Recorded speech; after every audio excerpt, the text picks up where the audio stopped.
Hello friends, welcome to Analysis Academy. 4th June 2024 Lok Sabha election results రానున్నాయి. Traders అందరూ కూడా ఈ డే కోసం వెయిట్ చేస్తూ ఉన్నారు, especially option buyers. 4th June తర్వాత 1 or 2% ట్రేడర్స్ మాత్రమే హ్యాపీగా ఉంటారు, బికాస్ క్యాపిటల్ డబుల్ అయి ఉంటుంది, త్రిబుల్ అయి ఉంటుంది. But remaining 98% of the traders ఈ రోజు మార్కెట్ ని నేను ఎందుకు చూసాను అని రిగ్రెట్ చేస్తూ ఉంటారు, because as usual big players remaining 98% of the traders ని ట్రాప్ చేస్తారన్నమాట. ఎలక్షన్ రిజల్ట్స్ కి ముందే విక్స్ పెరిగింది, మార్కెట్ లో ఉన్న వొలటాలిటీ పెరిగింది, option premiums 3x 4x higher price లో ట్రేడ్ చేస్తూ ఉన్నాయి. సో ఎలక్షన్ డే రోజు ఎంత వొలటాలిటీ ఉండొచ్చు, ప్రీమియమ్స్ ఎంత హయ్యర్ ప్రైస్ లో ట్రేడ్ అవ్వచ్చు అని ఇమాజిన్ కూడా చేసుకోలేం. సో ఈ సిచ్యువేషన్ లో ఆ పర్టికులర్ డే రోజు మీరు ట్రేడ్ చేయాలా లేదా ఆ పర్టికులర్ డే రోజు ట్రేడ్ ని పాజ్ చేయాలా అనే క్లారిటీ మీకు ఈ వీడియో ఎండ్ లో దొరుకుతుంది. అండ్ ఆ పర్టికులర్ డే రోజు నేను ట్రేడ్స్ ని ప్లాన్ చేసుకుంటున్నానా లేదా ట్రేడ్స్ ని అవాయిడ్ చేస్తున్నానా, ఇన్ కేస్ ట్రేడ్స్ ని ప్లాన్ చేసుకున్నా నేను టువర్డ్స్ ద మార్కెట్ ఎలా అప్రోచ్ అవ్వబోతున్నాను అని ప్రాక్టికల్ థింగ్స్ ని ఈ వీడియోలో నేను మీతో షేర్ చేయబోతున్నాను. అండ్ ఎలక్షన్ రిజల్ట్స్ ఎలా వస్తే దానికి మార్కెట్ ఎలా రియాక్ట్ అవ్వచ్చు అని కొన్ని బేసిక్ అండ్ ఇంపార్టెంట్ పాయింట్స్ ని కూడా ఈ వీడియోలో మనం డిస్కస్ చేయబోతున్నాం. సో వీడియోని ఎండ్ వరకు చూడండి. అండ్ వీడియోని ఎండ్ వరకు చూసిన తర్వాత ఆ పర్టికులర్ డే రోజు మీరు ఎలా అప్రోచ్ అవ్వాలి అనే క్లారిటీ మీకు దొరికింది అంటే, ట్రేడ్స్ ని ప్లాన్ చేసుకోవాలా ట్రేడ్స్ ని ప్లాన్ చేసుకోకూడదా అనే క్లారిటీ మీకు దొరికింది అంటే తప్పకుండా వీడియోని లైక్ చేసి మీ ఒపీనియన్ ని కమెంట్ సెక్షన్ లో చెప్పండి. Let's start with the video.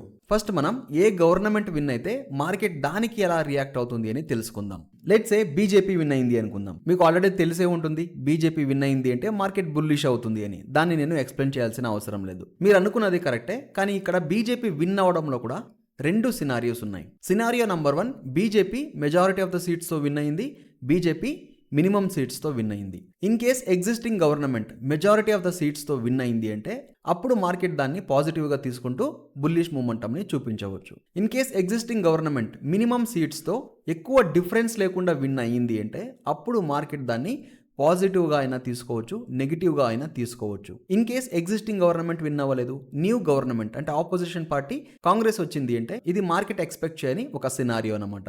So definitely market down side momentum చేయడానికి ఛాన్స్ అనేది ఎక్కువగా ఉంటుంది. సో ఐ బిలీవ్ ఈ సినారియో మీకు అండర్స్టాండ్ అయింది అనుకుంటున్నాను. బీజేపీ విన్ అయితే మార్కెట్ ఎందుకు బుల్లిష్ మూమెంటం ని చూపిస్తుంది, కాంగ్రెస్ విన్ అయింది అంటే ఎందుకు మార్కెట్ పడిపోతుంది అని ఒక చిన్న క్లారిటీ నేను మీకు ప్రొవైడ్ చేయాలి అనుకుంటున్నాను. చూడండి, ఎగ్జిస్టింగ్ గవర్నమెంట్ చాలా పథకాలు ప్రాజెక్ట్స్ పైన ఇన్వెస్ట్ చేసి ఉంటారు. For example railway, infrastructure, PSU, renewable energy, banking, finance, defence, ఇలా చాలా సెక్టార్స్ పైన ఇన్వెస్ట్ చేసి ఉంటుంది అనమాట. ఇన్ కేస్ బీజేపీ కనుక విన్ అయింది అంటే ఇది మార్కెట్లోకి పాజిటివిటీని తీసుకొస్తుంది. ఎందుకు పాజిటివిటీని తీసుకొస్తుంది? బికాస్ వాళ్ళు స్టార్ట్ చేసిన ప్రాజెక్ట్స్ లేదా స్టార్ట్ చేసి మిడ్లో ఉన్న ప్రాజెక్ట్స్ లేదా కంప్లీట్ అవ్వాల్సిన ప్రాజెక్ట్స్ అన్నిటికీ కూడా మనీ అనేది ఈజీలీ ఫ్లో అవుతుంది. సో ఒక కాంట్రాక్ట్ మీరు తీసుకుంటున్నారు అంటే మీరు గవర్నమెంట్ దగ్గర వెళ్ళి ఆ కాంట్రాక్ట్కి బిల్ సబ్మిట్ చేయాలి. ఆ బిల్స్ సబ్మిట్ చేసేటప్పుడు గవర్నమెంట్ ఎంప్లాయీస్ ఆ బిల్స్ని వెరిఫై చేసి ఫండ్స్ని రిలీజ్ చేస్తారన్నమాట. సో ఎగ్జిస్టింగ్ గవర్నమెంట్ స్టార్ట్ చేసిన ప్రాజెక్ట్స్కి బిల్స్ అనేవి చాలా త్వరగా క్లియర్ అవుతాయి, ఫండ్స్ అనేవి చాలా త్వరగా రిలీజ్ అవుతాయి. అందువల్ల మెజారిటీ సీట్స్తో బీజేపీ కనుక విన్ అయ్యింది అంటే మార్కెట్ దాన్ని పాజిటివ్గా తీసుకోవచ్చు.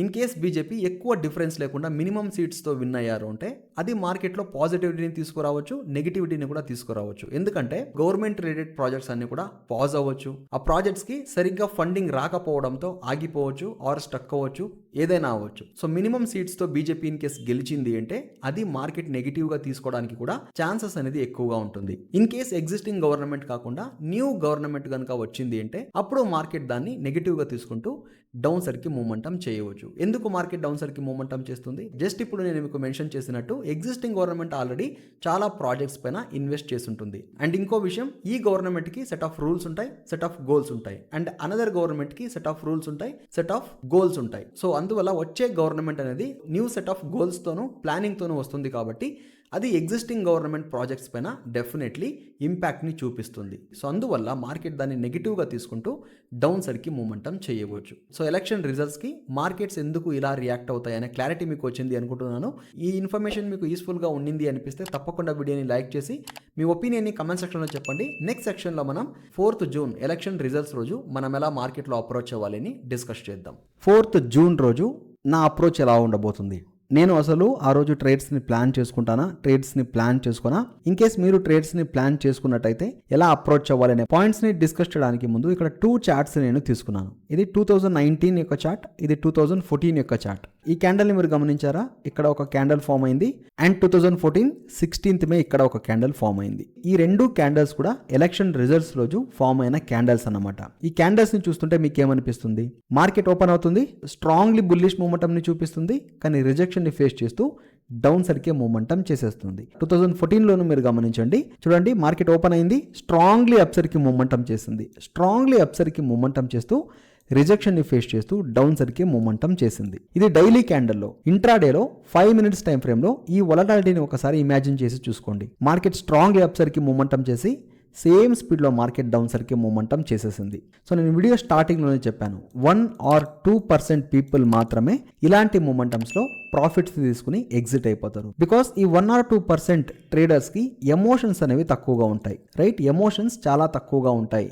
అండ్ ఈ ట్రేడర్స్ అందరూ కూడా ఎంత రిస్క్ని తీసుకోవాలి, ఎంత రివార్డ్ని తీసుకోవాలి అని ప్రీ ప్లాన్డ్గా మార్కెట్లోకి ఎంటర్ అవుతారన్నమాట. కానీ రిమైనింగ్ 90% ఆఫ్ ద ట్రేడర్స్ ఇక్కడ ఫెయిల్ అవుతారు. మార్కెట్ అప్సైడ్కి మూమెంటం చేస్తూ ఉన్నప్పుడు కాల్ని బై చేసుకుంటారు, కానీ మార్కెట్ అప్సైడ్ మూమెంటం చేసే కొద్దీ గ్రీడీనెస్ మార్కెట్లో పెరుగుతుంది. ఎప్పుడైతే మార్కెట్లో గ్రీడీనెస్ పెరుగుతుందో మార్కెట్ రివర్స్ అవ్వడానికి ప్రయత్నిస్తుంది. బికాస్ గ్రీడీనెస్ ఎప్పుడైతే ఎక్కువ అవుతుందో ట్రేడర్స్ యాక్టివేట్ అవుతూ ఉంటారు మార్కెట్లో.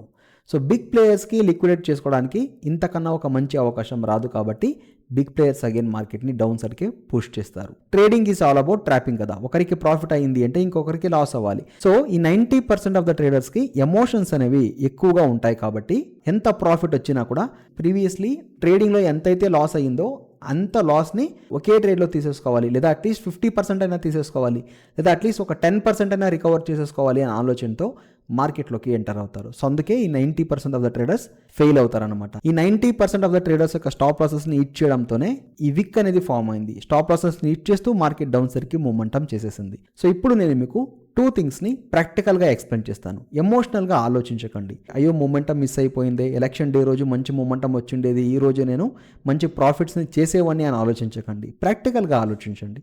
ఎమోషనల్గా మార్కెట్లోకి వెళ్ళేటప్పుడు ప్రాఫిట్స్ రావు. సో ఒక 2 టిప్స్ని నేను మీకు ఇక్కడ ప్రొవైడ్ చేయడానికి ప్రయత్నిస్తాను. ఈ ఎలక్షన్ రిజల్ట్స్ డే రోజు మాత్రమే మీరు ప్రాఫిట్ని చేసి ప్రాఫిటబుల్ అవ్వాలి, లేదా అయిన లాసెస్ని రికవర్ చేసుకోవాలి అనుకుంటే ఇట్ ఈస్ ఇంపాసిబుల్. యాక్సెప్ట్ చేసేసుకోవాలి. అండ్ సెకండ్ థింగ్ ఏంటంటే, ఈ మార్కెట్లో ఎలక్షన్ డే రోజు వొలటాలిటీ అనేది చాలా ఎక్కువగా ఉంటుంది. పొజిషన్స్ని హ్యాండిల్ చేయడానికి చాలా డిఫికల్ట్ అవుతుంది. థర్డ్ పాయింట్ ఏంటంటే, ఇన్ కేస్ మీరు ఎమోషనల్గా ఆలోచించి ట్రేడ్స్ని హోల్డ్ చేసుకున్నారు అంటే నెక్స్ట్ 1 వీక్ వరకు మార్కెట్ ఆ డైరెక్షన్లో మూమెంటం చేయకపోవచ్చు. ఫోర్త్ ఇంపార్టెంట్ పాయింట్ ఏంటంటే, ప్రీమియమ్స్ అనేవి స్కై హైలో ట్రేడ్ చేస్తున్నాయి. మార్కెట్ యొక్క గోల్ అనేది ప్రీమియమ్స్ని రెడ్యూస్ చేయడం. 1000 రూపీస్లో బ్యాంక్ నిఫ్టీ ట్రేడ్ చేస్తూ ఉంది.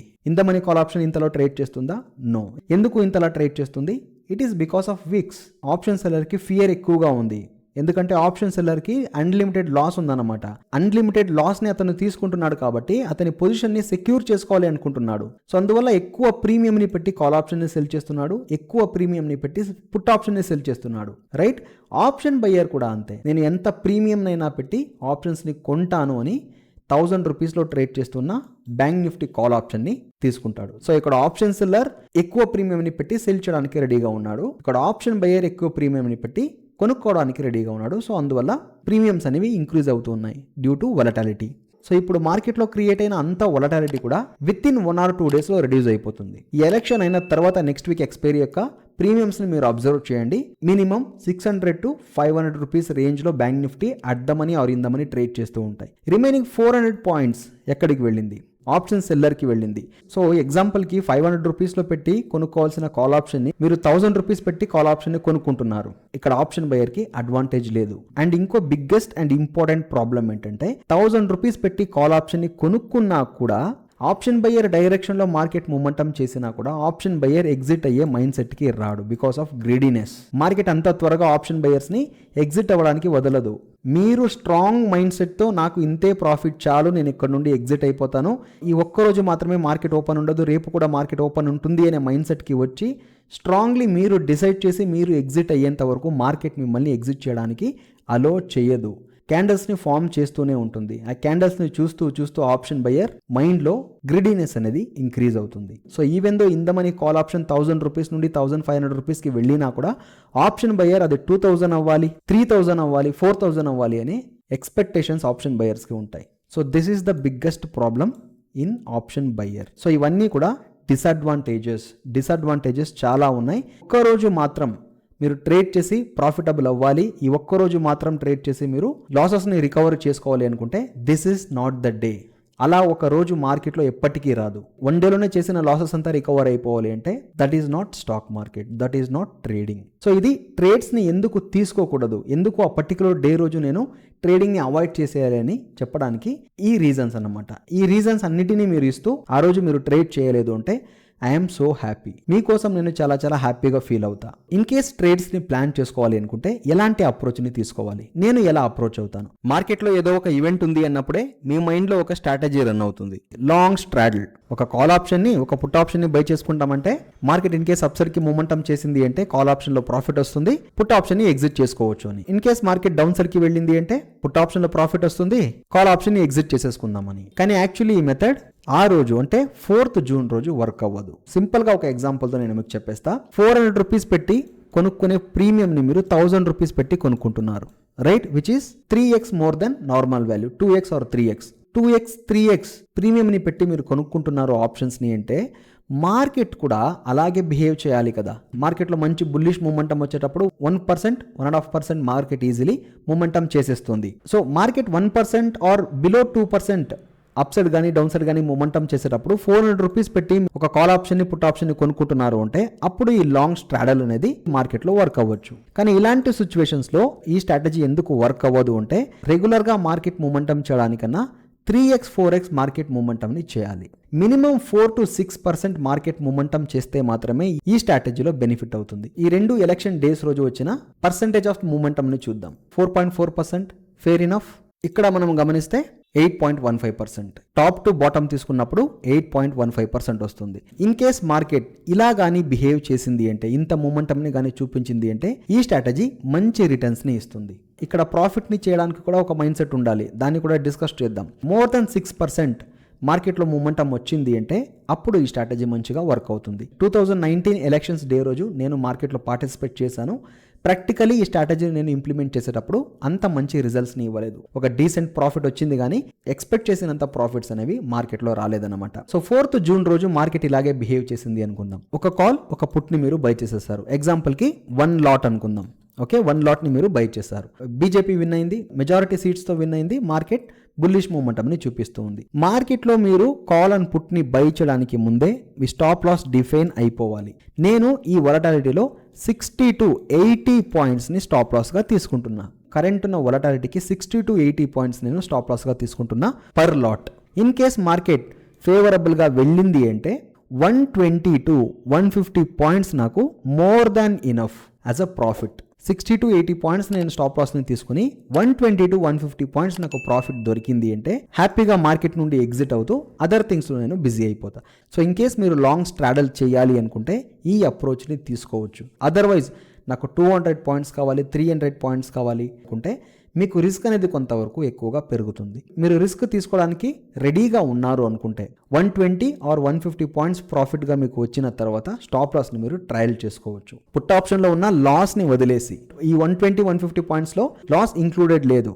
1 లాట్కి 60 to 80 పాయింట్స్ స్టాప్ లాస్గా ఉంటుంది, 1 లాట్కి 120 to 150 పాయింట్స్ ప్రాఫిట్గా ఉంటుంది. లేదా నేను స్ట్రాడల్ చేయను, naked call option or put ఆప్షనే బై చేసుకుంటా, స్ట్రిక్ట్గా స్టాప్ లాస్ పెట్టుకుంటా, 1 or 2 స్టాప్ లాస్ హిట్ అయినా కూడా ఓకే నేను మార్కెట్ నుండి ఎగ్జిట్ అయిపోతాను అంటే అది కూడా ఒక సేఫ్ గేమ్గానే ఉంటుంది. కానీ ఆ రోజు మార్కెట్లో బిగ్ క్యాండిల్స్ ఫామ్ అవుతాయి, పెద్ద విక్స్ మార్కెట్లో ఫామ్ అవుతాయి. సో చాలా అలర్ట్గా మీరు ఉండాలి. ఇంకో క్యాండిల్ క్లోజ్ అవ్వని ఎగ్జిట్ అవుతాను అనే థింక్ చేస్తే మార్కెట్ ఈజీలీ డ్రాప్ చేసేస్తుంది. నేకెడ్ ఆప్షన్స్ రికమెండెడ్ కాదు, నేకెడ్ ఆప్షన్స్ని తీసుకోకండి. ఇన్ కేస్ తీసుకున్నా కూడా స్టాప్ లాస్ని చాలా స్ట్రిక్ట్గా మెయింటైన్ చేసేయాలి. లేదా దీనికి అగేన్స్ట్గా ఒక పుట్ ఆప్షన్ని కూడా మీరు బై చేసి హెడ్జ్ చేసుకోవచ్చు. ఒక call option in the money buy చేశారు, ఒక out of the money, far out of the money తీసుకోకండి. అగైన్ దట్ ఈస్ అ ప్రాబ్లమాటిక్. 4 to 5 స్ట్రైక్స్ వదిలి ఒక పుట్ ఆప్షన్ని బై చేసి పెట్టుకుంటే ఇన్ కేస్ మార్కెట్ ఆపోజిట్ డైరెక్షన్లో వెళ్ళింది అంటే పుట్ ఆప్షన్ హెడ్జ్ అవుతుంది. అప్పుడు మినిమం లాస్తో మార్కెట్ నుండి ఎగ్జిట్ అయిపోవచ్చు.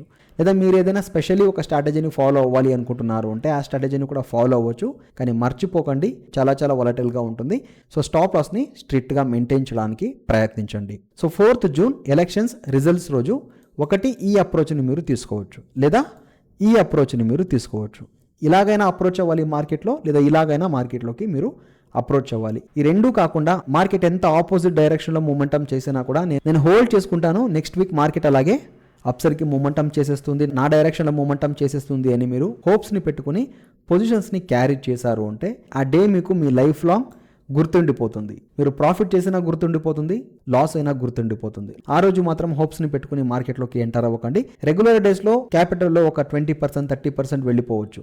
దాన్ని ప్రతి ఒక్క ట్రేడర్స్ కూడా యాక్సెప్ట్ చేసుకోవాల్సిందే. కానీ ఆ పర్టికులర్ డే రోజు 4th జూన్ రోజు అలాంటి అప్రోచ్ని తీసుకోవడానికి ప్రయత్నిస్తే ట్రేడింగ్ అకౌంట్లో ఉన్న మొత్తం క్యాపిటల్ కూడా వెళ్ళిపోవడానికి సాధ్యతలు ఎక్కువగా ఉన్నాయి. సో కేర్ఫుల్గా ట్రేడ్ చేయండి. ట్రేడ్ చేయడానికి కాన్ఫిడెన్స్ లేదు అంటే వదిలేయండి, నెక్స్ట్ డే చూసుకుందాం కదా ఏముంది. Wednesday, Thursday, Friday again Monday market open అవుతుంది. తర్వాత మార్కెట్లో ఎలా అప్రోచ్ అవ్వాలి నేను మీకు గైడ్ చేస్తాను. ఓకే, సో ఐ హోప్ వీడియోలో డిస్కస్ చేసిన పాయింట్స్ మీకు క్లియర్గా ఉంది అనుకుంటున్నా. మండే అండ్ ట్యూస్డే ఈ అనాలిసిస్ని పోస్ట్ చేయడం లేదు బికాస్ ఆఫ్ అన్సర్టనిటీ. లెవెల్స్ కొంచెం మార్కెట్లో వర్క్ అవ్వడం లేదు. This is the frank statement. So ఈ 3 days తర్వాత మనం మార్కెట్లో ఎలా అప్రోచ్ అవ్వాలి, ఇంపార్టెంట్ లెవెల్స్ ఏంటి, రెగ్యులర్గా మనం అనాలిసిస్ వీడియోస్లో నెక్స్ట్ ఎలా అప్రోచ్ అవ్వాలని డిస్కస్ చేద్దాం. ఈ 3 days వీలైతే నేను ఇంపార్టెంట్ లెవెల్స్ని షేర్ చేస్తాను కానీ ట్రేడింగ్ ప్లాన్ని షేర్ చేయను. So all the very best. సేఫ్గా ట్రేడ్ చేయండి, తక్కువ లాసెస్ని తీసుకోండి, పాసిబుల్ అయితే ఎక్కువ ప్రాఫిట్స్ని తీసుకోండి. Thank you so much. I will see you in the next video.